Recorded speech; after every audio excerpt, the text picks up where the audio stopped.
Welcome back to The Breakfast Show. You're with me, Ben Ibrahim. Our special story today is about women in motorsports. And here to tell us a bit more about women's participation in motorsports is autocross driver, or should I say female autocross driver, Miss Valerie Atkinson. Valerie, welcome to The Breakfast Show. Thank you. Okay, Valerie, tell us a bit about your history or your competitive history.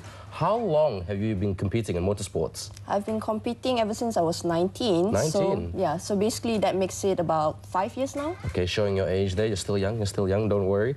Okay, now, I was reading your profile and you've played a lot of sports, hockey, basketball, football, lacrosse, the list goes on and on. But out of all the professional sports or sports that you could have selected to have a sporting career, why motorsports? Well, actually, motorsports happened by accident, actually. Really? Yeah, because a team manager of a team, a racing team, actually asked me to do it for fun.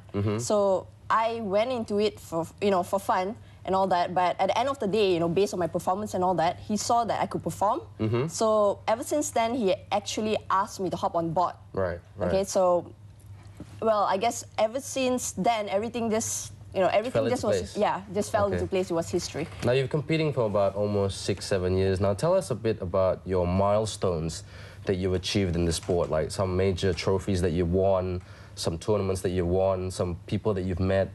Okay, I guess I would have to say is I was one of the first ever women to win the Women's Award in autocross. Done. Yeah, this was back in 2005, actually. Okay. Yeah, and there were other events as well that I won along the way, which, I was on podium a few times as well. Right. And rallying is something new to me. And I managed to get a few podiums win there as well. Okay. So I would have to say I'm quite lucky that way. Okay, tell us a little bit about the industry. Now, the stereotype that a lot of people say is that, females very much on the side, very much to give it the sport a bit of glamour. That's the stereotype of the sport. But there are not very many female competitors in autocross or motorsports in Malaysia. I mean, is it hard for women to break through and break the glass ceiling and break the stereotype? Okay, I won't say that it's difficult to get into motorsports for women. It's not that difficult, nor is it easy. Okay. Why it's not easy is because, as you know, it's a male-dominated sport. Oh, very much so, almost 90%, right? Yes, correct. So because of that, we women have to work extra hard. Right. To a double standard? Yeah, double standard as well. And a lot of guys don't take it seriously. Really? Yeah. Right. Tell us about some of the challenges that you and your female colleagues face. Like, tell us about, the stereotypes, the men not taking you seriously. And I'm sure there's other stories you'd love to share with us. Well, one thing, they say that, oh, yeah, you're a female, you're a girl, what do you know about cars? Right? So, yeah, because of that, they tend to look at you and go like, this girl can't race. Right. Yeah, but we tend to prove them wrong after some time. So, yeah, which is really good, actually. Well, that leads me to my next question. Proving them wrong. I've read your profile, you've beaten male competitors before. Tell us about that experience. Well, I won't say I really beat a lot of male competitors. No, you're being modest.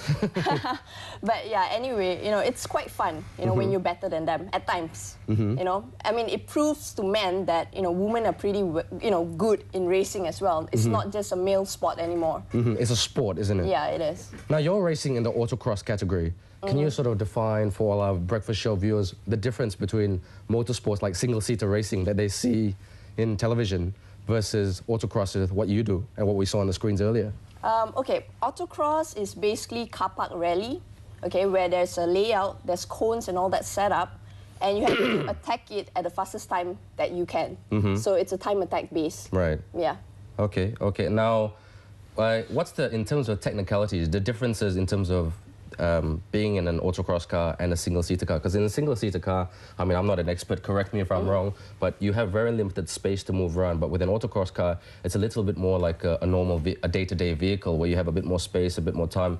You have a bit more awareness of your environment that you're around. Is that correct? Yes.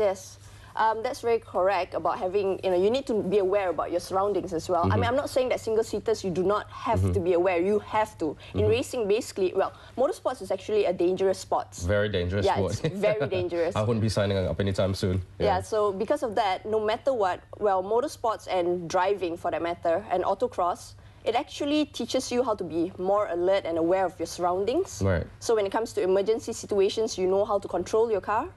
So yeah, it helps a lot actually. Now, you're racing now part-time at the moment, Yep. and you're working a full-time job. You're doing the hard yards. Yep. But tell us about some of the challenges that you face in this sport. I mean, motorsports is not a cheap sport. It's not like, you know, like you just need a football and a pitch and some people. You need cars, you need money, you need resources. But tell us about some of the challenges that you're facing now, Valerie. Challenges that I'm facing now is to find sponsorship, as you mentioned earlier, that Right. it's expensive. Very it's an expensive sport, Right. right? Yeah, so because of that, you know, I'm having problems here finding sponsorship for grassroots level racing, Okay. which I'm actually looking for sponsorships now. Okay, okay. So, yeah. Now, what figures are we talking about in terms of sponsorship? Like probably 200,000, 300,000, $500,000. I mean, it's a very expensive sport. Can you quote us some rough ballpark figures? Well, per year for rallying, Right. okay, for that matter, you know, you might need about 100,000 $100,000. Yeah.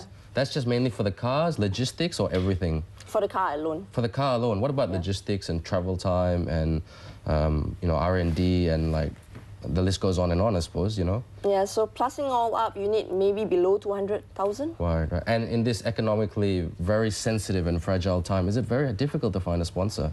It is really very difficult Yeah. to find sponsors. So how is the sponsorship knocking on doors, business development, so to speak, going at the moment? It's still in progress. Right. Yeah, and I'm hoping that, you know, the right sponsors will come by. Okay, okay. Now, tell us about your training regime. How often do you train? I mean, you work a full-time job. I think you're in the public relations, right? Yep. Yeah, you work a full-time job, and that's not a 9-to-5 job. That's a very long hours. So do you spend most of your time after work or early mornings or on the weekends? I would have to say on the weekends. Yeah. Yep, Yeah. I try. How much time does training take? Like, are you there for a couple of hours, the whole day sometimes? The whole day, most of the time. The whole day, yeah? Yes. Wow. And it's not just driving on the track, it's fixing the car, it's doing all the unglamorous stuff, the painting, the technicalities. Correct me if I'm wrong. No, you're really right about that. You know, being at a workshop, you know, washing up and also fixing cars as well. So it's a whole process of not only training, but you also learn about your own car and you know how to fix your own car as well. So yeah, it helps a lot along the way. So at least, you know, during competitions and you know, events and all that, if something happens to your car, you will know what to do to the car. Okay, we're seeing on the screen now, Valerie, you're a demon in the car. I mean, tell us a bit about this clip that we're seeing there. Your training here is very much outdoor environment. The speed there is probably going about, what, 120 kilometers an hour? Nah, it's slower than that actually. Slower? Yeah. Wow, no wonder I didn't become an autocross driver. But like, tell us, you know, about, a little bit about what we see there on the screens. Like, what aspect of your game are you trying to work on here? Is it more the turns, you know, like the chicanes? I would have to say the turns and also to learn about the surface because actually autocross and rallying is two different things. So like this one is more rallying.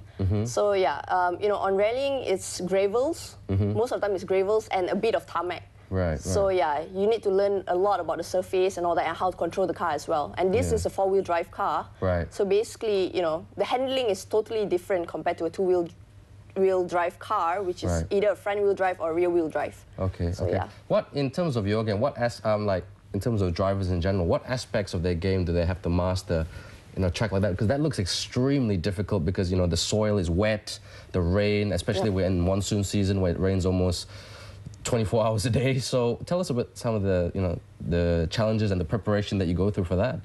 Well, basically, you need a lot of seat time, okay? More which is practice. time in the car, yeah. which costs money. Yes, Okay. correct. Okay. So yeah, because of that, you know, with a lot of training, like, you know, whether it's wet or dry, you still have to go through training and all that. And with more training, you build up confidence. With confidence, you get to go faster as well. Okay, So well, that's one thing we want, actually. Well, we're just running out of time, unfortunately. But final question for you, Valerie. For our breakfast show viewers, what's your advice for any females or males who want to get into motorsport?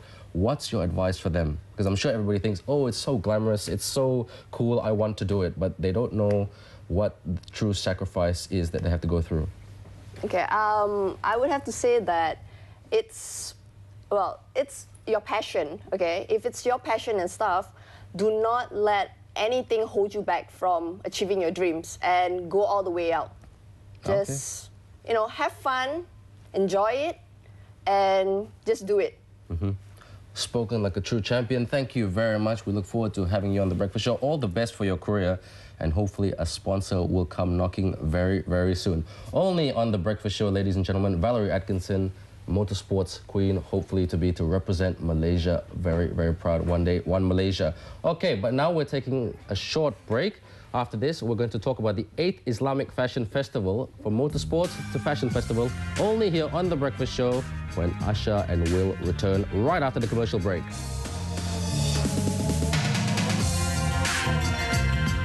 Attention to all Miley Cyrus fans. The Breakfast Show, together with Universal Music, are giving away 5 Miley Cyrus The Time of Our Lives EP CD. This contest runs from the 2nd until the 6th of November 2009, so stay tuned to The Breakfast Show and wait for the cue to email us.